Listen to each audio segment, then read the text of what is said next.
وعلى آله وصحبه ومن والاه ومن اهتدى بهداه وبعد أعوذ بالله من الشيطان الرجيم النبي أولى بالمؤمنين من أنفسهم وأزواجه أمهاتهم. معزز حاضرین، اس بات سے یقیناً ہر مسلمان بخوبی واقف اور آگاہ ہے کہ حیا اور شرم ایک مومن مسلمان عورت کا سب سے قیمتی زیور ہے، بلکہ اللہ کے رسول صلی اللہ علیہ وسلم نے اپنی ایک حدیث میں فرمایا کہ الحیاء شعبۃ من الایمان، حیا ایمان کا ایک حصہ ہے، ایمان کا ایک جز ہے۔ آپ غور کریں، جب ایک عام مومن عورت کا یہ معاملہ ہے تو پھر امہات المومنین جن کو اللہ تعالیٰ نے مومن عورتوں کے لیے آئیڈیل اور نمونہ کے طور پر پیش کیا، ان کی حیا کیسی رہی ہوگی، ان کی حیا کا کیا عالم رہا ہوگا۔ اور خصوصاً اس وجہ سے بھی کہ پردہ کی جو آیت نازل ہوئی اس میں اول خطاب انہی امہات المومنین سے تھا۔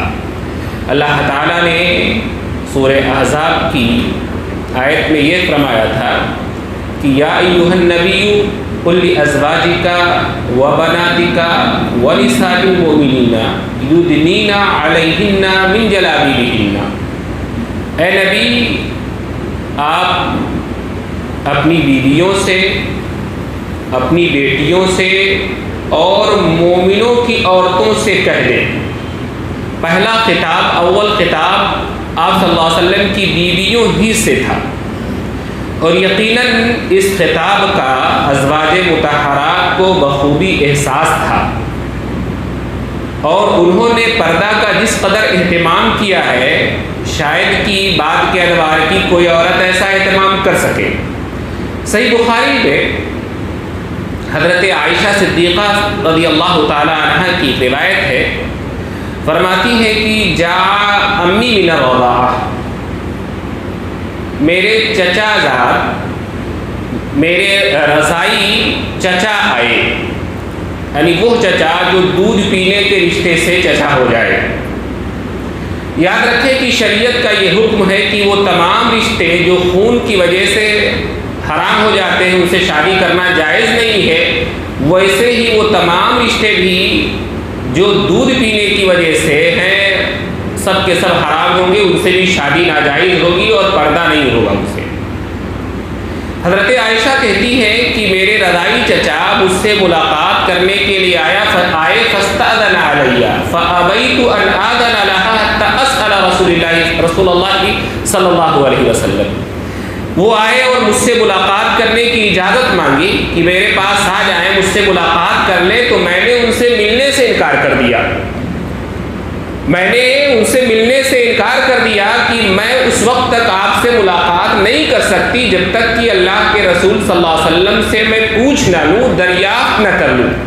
کہتی ہے فلما جاء رسول اللہ صلی اللہ علیہ وسلم سألته عن ذلك، جب اللہ کے رسول صلی اللہ علیہ وسلم تشریف لائے تو میں نے آپ صلی اللہ علیہ وسلم سے اس کے بارے میں پوچھا کہ میرے رضائی چچا مجھ سے ملنا چاہتے ہیں، ملاقات کرنا چاہتے ہیں، کیا میں ان سے مل سکتی ہوں؟ تو آپ صلی اللہ علیہ وسلم نے فرمایا انہ عمک فأذنی لہ، وہ تمہارے چچا ہیں، تم ان سے ملاقات کرو، ان سے ملنے کی اجازت دے دو۔ تو میں نے عرض کیا ہے اللہ کے رسول صلی اللہ علیہ وسلم انما ارضعتنی المرأة ولم یرضعنی الرجل، مجھے دودھ تو عورت نے پلایا ہے، مرد نے تو دودھ نہیں پلایا ہے، اس سے بھی پردہ نہیں کرنا ہے۔ اللہ کے رسول صلی اللہ علیہ وسلم نے فرمایا انہ عمک فلیلج علیک، وہ تمہارے چچا ہیں، وہ تم پر آ سکتے ہیں، تم سے ملاقات کر سکتے ہیں۔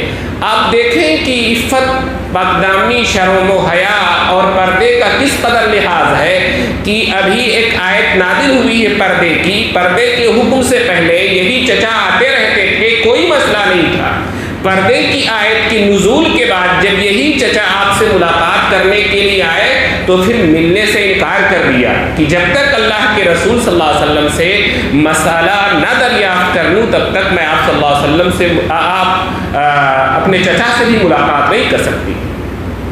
بلکہ سیدہ عائشہ کی عفت اور پاکدامنی اور پردے کا یہ عالم تھا کہ وہ زندوں تو زندوں مرنے والوں سے بھی حیا کیا کرتی تھیں، مرنے والوں سے بھی حیا کیا کرتی تھیں. مسند احمد کی صحیح روایت ہے، بیان فرماتی ہے حضرت عائشہ کی کنت ادخل فی بیتی الذی دفن فیہ رسول اللہ صلی اللہ علیہ وسلم و ابو بکر فعذاب ثوبی وَأَقُولُ إِنَّمَا هُوَ زَوْجِي وَأَبِي.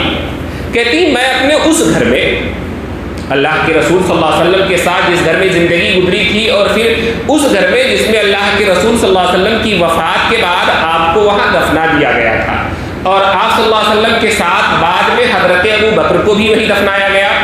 میں اپنے اس گھر میں داخل ہوتی تھی ان دونوں کی وفات کے بعد. جب جاتی تھی گھر میں تو میں اپنے اوپری لباس کو، اوپری کپڑے کو اتار کر کے رکھ دیتی تھی اور یہ سوچتی تھی کہ یہ تو میرے شوہر اور میرے باپ ہی ہیں، ان سے کیا پردہ.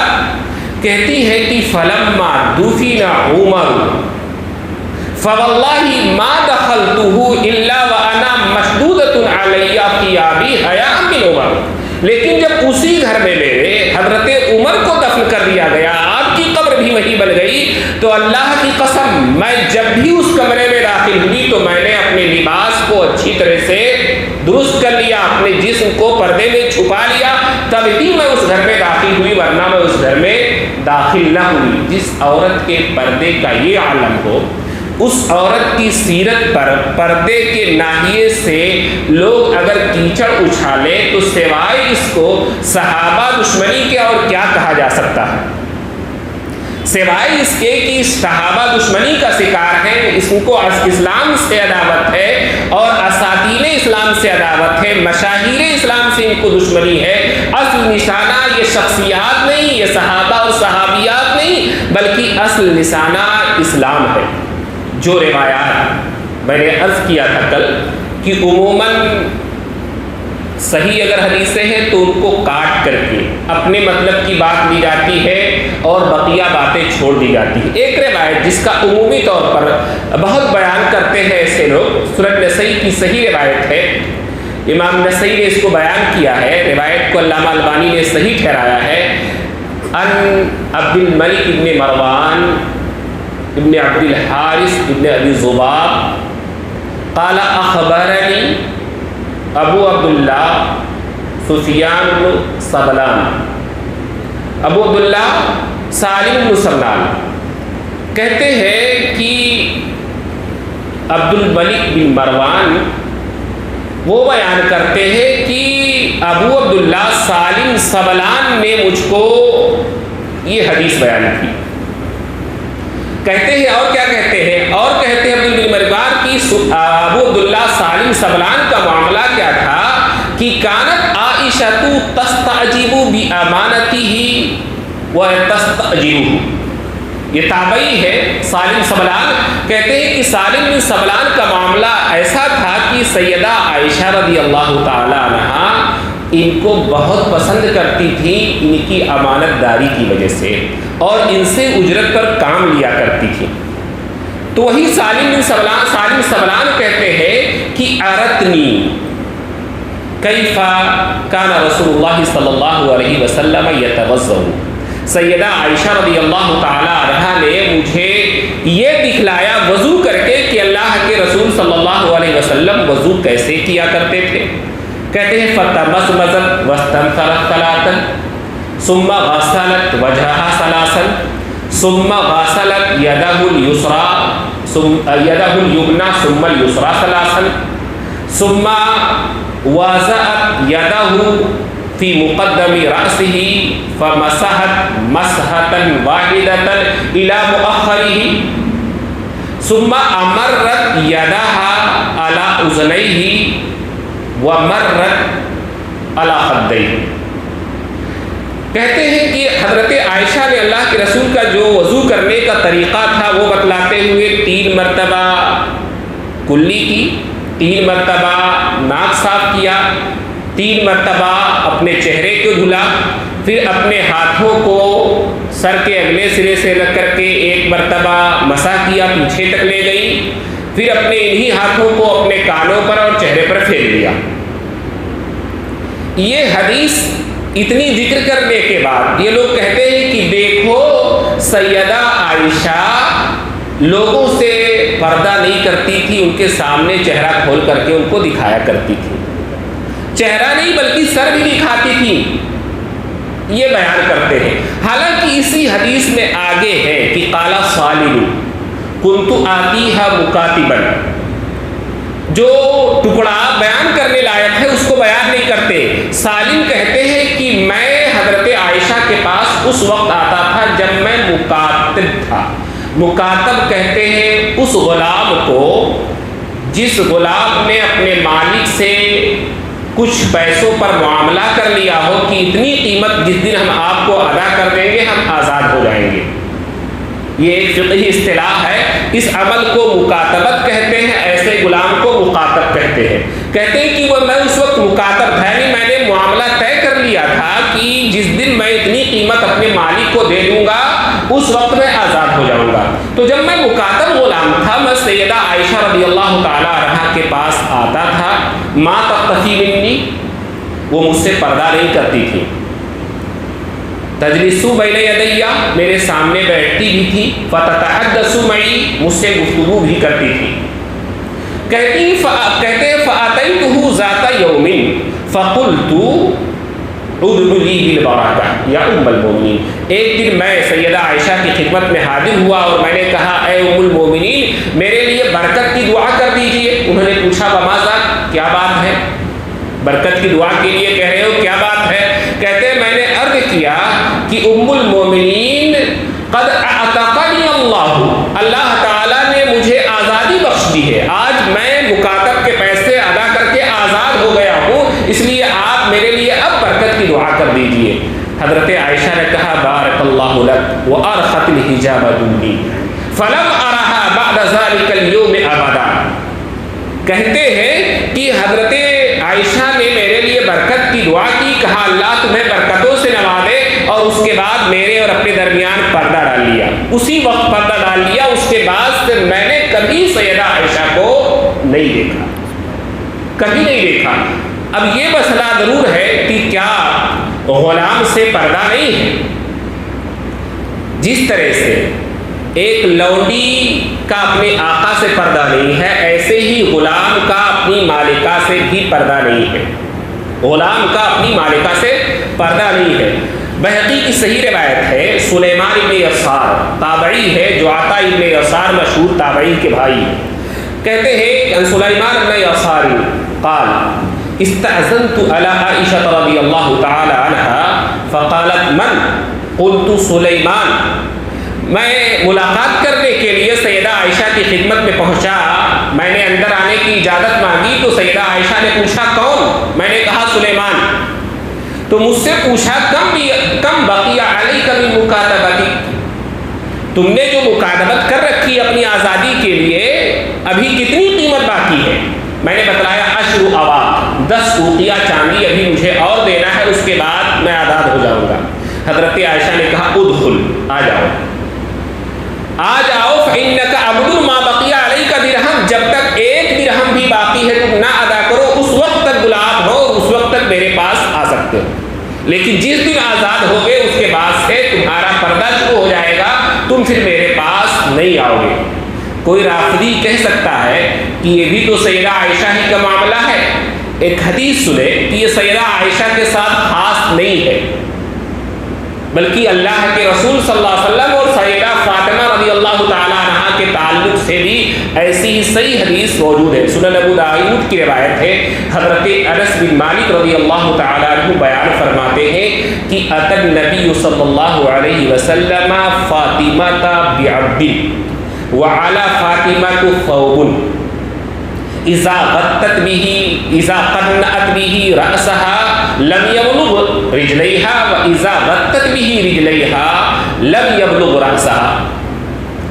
حضرت انس کہتے ہیں کہ کہ اللہ کے رسول صلی اللہ علیہ وسلم اپنی بیٹی فاطمہ کے گھر ایک غلام لے کر کے آئے. کانا قد وہبہ لہا، اس غلام کو اللہ کے رسول صلی اللہ علیہ وسلم نے حضرت فاطمہ کے لیے ہبہ کر دیا تھا. وہ ان کا غلام ہو چکا تھا، لیکن ابھی حضرت فاطمہ کو پتہ نہیں تھا، لے کر کے آئے ہی تھے. جب حضرت فاطمہ کے گھر پہنچے تو اس وقت حضرت فاطمہ نے جو چادر اوڑھ رکھی تھی وہ چادر ذرا چھوٹی تھی. جب وہ اپنا سر ڈھانپنے کی کوشش کرتی پیر کھل جاتا، اور اگر پیر ڈھانپنے کی کوشش کرتی تو وہ سر تک نہیں پہنچتی چادر. فَإِذَا رَأَى النَّبِيُّ صلی اللہ علیہ وسلم مَا تَلْقَى، جب اللہ کے نبی صلی اللہ علیہ وسلم نے حضرت فاطمہ کی یہ پریشانی دیکھی کہ کبھی وہ اپنے سر کو ڈھانپتی ہے، پھر اپنے پیر کو ڈھانپتی ہے اور پریشان ہے کہ ایک اجنبی مرد کے سامنے کیسے ان کا پردہ پورا ہو سکے، تو اللہ کے رسول صلی اللہ علیہ وسلم نے فرمایا اِنَّهُ لَيْسَ عَلَيْكِ بَأْسٌ، اِنَّهُ لَيْسَ عَلَيْكِ بَأْسٌ فَإِنَّمَا هُوَ أَبُوكَ وَعَبْدُكَ. بیٹی کوئی حرج کی بات نہیں ہے، کوئی پریشانی کی بات نہیں ہے. تم سے ملاقات کرنے کے لیے جو لوگ آئے ہیں ان میں سے ایک تمہارا باپ ہے اور دوسرا تمہارا غلام ہے. باپ سے بھی پردہ نہیں ہے، غلام سے بھی پردہ نہیں ہے. تو حضرت عائشہ صدیقہ نے بھی جو وضو کر کے دکھایا، اس وجہ سے سالم سبلان کو دکھایا کیونکہ وہ غلام تھے، آزاد نہیں تھے، اور غلام سے پردہ نہیں ہے. لوگ روایات کے آدھے ادھورے حصے کو ذکر کرنے کے بعد پھر یہ معنی کشید کرتے ہیں کہ سیدہ عائشہ رضی اللہ تعالی عنہا پردے کا خیال اور لحاظ نہیں کرتی تھی. آپ غور کریں کہ کبھی اللہ تعالی پیارے رسول صلی اللہ علیہ وسلم کے لیے کسی بے حیا عورت کا انتخاب کر سکتا ہے، جبکہ اس نے قرآن میں خود کہا ہے الخبیثات للخبیثین والخبیثون للخبیثات. خبیث مردوں کے لیے خبیث عورتیں ہوتی ہیں اور خبیث عورتوں کے لیے خبیث مرد ہوتے ہیں. اور اچھے لوگوں کے بارے میں کہا الطیبات للطیبین والطیبون للطیبات، پاکیزہ مردوں کو پاکیزہ عورتیں ملتی ہیں اور پاکیزہ عورتوں کے لیے پاکیزہ مرد ہوتے ہیں. جو کائنات کا سب سے پاکیزہ شخص ہو، اللہ تعالیٰ کیا اس کی زوجیت میں کسی عورت کو دے سکتا ہے جو پردے کا خیال نہ رکھے؟ اصل میں یہ کہنے والے نشانہ پیارے رسول ہی کی ذات کو بنانا چاہتے ہیں، لیکن ڈائریکٹ حملہ نہ کر کے یہ اسٹیپ بائی اسٹیپ چڑھنا چاہتے ہیں اور سارے دین ہی کو مخدوش کر دینا چاہتے ہیں. اللہ تعالی ہم سب کو ان کے پروپیگنڈے سے محفوظ رکھے، اسلام اور اسلامی تعلیمات کے بارے میں ہمیں صحیح سمجھ عطا فرمائے، جب تک زندہ رکھے. صحابہ کی محبت، ازواج مطہرات کی محبت، اہل بیت کی محبت ہمارے سینوں میں قائم رکھے. سبحانک اللہم و بحمدک، اشہد ان لا الہ الا انت، استغفرک و اتوب الیک.